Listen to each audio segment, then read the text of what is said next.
خوش آمدید اور A to Z نیوز کے ساتھ میں ہوں ایمان فاطمہ۔ نظر ڈالتے ہیں آج کی اہم خبروں پر۔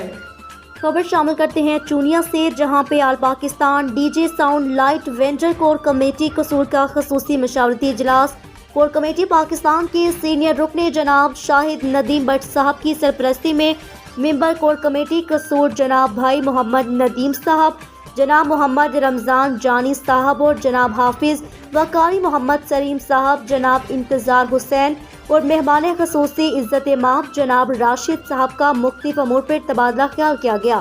ان کے ساتھ ساتھ ہمارے چیف جناب محمد آصف ڈی جے بٹ صاحب کے حکم کے مطابق جناب محترم شاہد ندیم بٹ صاحب نے تمام مسیح برادری کے لیے پیار محبت اتفاق اتحاد کا پیغام دیا۔ آخر پہ ندیم بھائی نے کھانے کا بہت اچھا انتظام کیا۔ کیمرہ مین ٹیم کے ساتھ راشد بھائی، A to Z نیوز چونیا۔ فی الوقت کے لیے نیوز اسٹوڈیو سے اتنا ہی۔ مزید خبروں کے لیے ہمارے ساتھ رہیے اور دیکھتے رہیں A to Z نیوز، کیونکہ A to Z نیوز آپ تک پہنچاتا ہے ہر خبر سچ کے ساتھ۔